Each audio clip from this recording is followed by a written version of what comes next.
Alright, today I'm going to show you how we load our equipment. We've got a Takeuchi TB235 and a TL8R2 skid steer.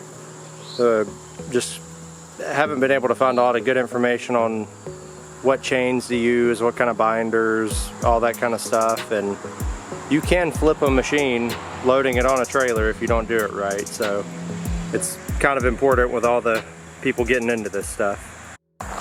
So first off, we've got jacks on the back of this trailer. Your trailer may not have that, but this is a Big Tex 14 ET, and I really like having these jacks back here. It keeps the trailer from flexing when you're loading it. We actually almost tumped a skid steer.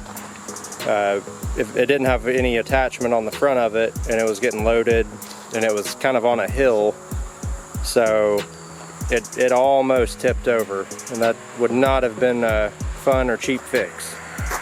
Alright, so we're getting ready to pull up on the trailer now, and if this is your first time loading, or it could be your first 10 times, it's probably going to feel like you're going to flip the machine. You just have to know that you're probably not going to flip, especially in a Mini X. So I like to use my bucket as kind of a counterweight, stick it out, I don't know, 5 feet in front of me or something. Just make sure you don't stick it out so far you're going to hit your truck, and then just ease up. And this is about the only time I like to use my hands on the sticks.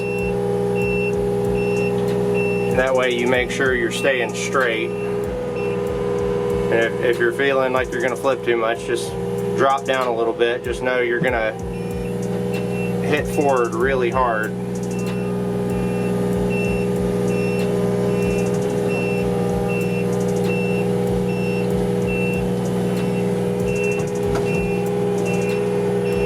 Just like that, we're up here.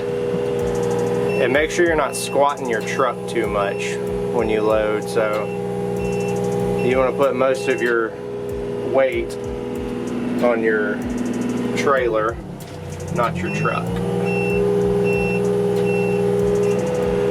So that's, you can see my marks on the floor there where my blade usually goes. So it's kind of got a nice little indentation. So you just want to set your blade on the ground.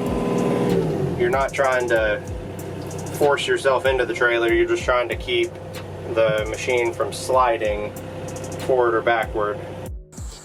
Alright, so we've got the machine loaded up now. I can drop my ratchet binder through there, make sure it's inside your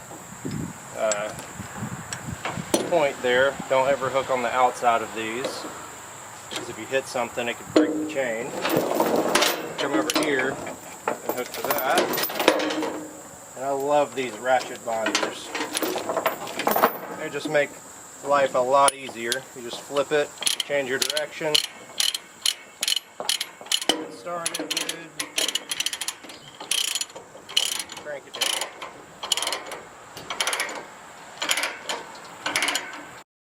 So now we're going to come to this side and do the exact same thing. That. You always want to make sure you're pulling your load to the outsides of the trailer, and up front you want to pull the opposite way.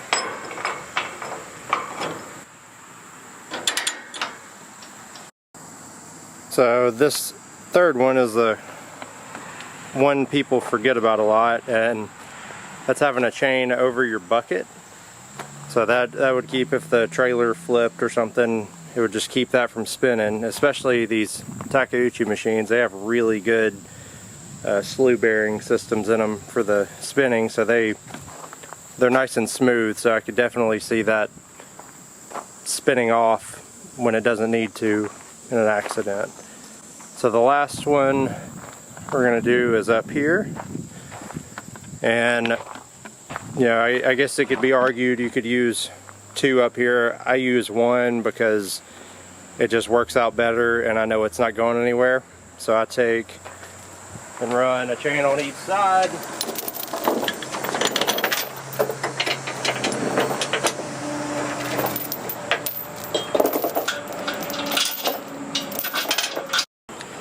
So one thing I want to point out is you shouldn't take your hooks and just run them straight under. I've never had a problem doing it that way, but you're supposed to go under and come back on top, and that way if there was ever any slack that got in it, your hook doesn't just drop off. So you can see I've got it secured down now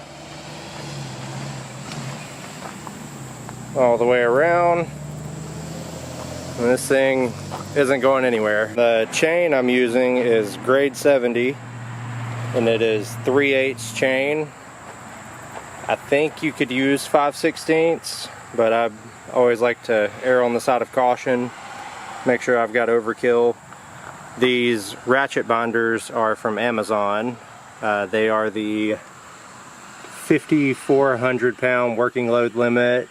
They've got a 19,000 pound brake strength, and these will do chains 5/16 to 3/8. I'll put links for those in the description below. So, and you can buy the chain with hooks already on it, and the ratchet binders. They have kits and all kinds of stuff. I haven't had any issues out of the Amazon binders. They've been really good, if not better than ones you get at Tractor Supply or wherever else you can find them. If you like videos like this about Takeuchi equipment or just any kind of equipment in general, I'm going to try to make some more content like this. So hit the like button and subscribe, and I'll see you in the next one.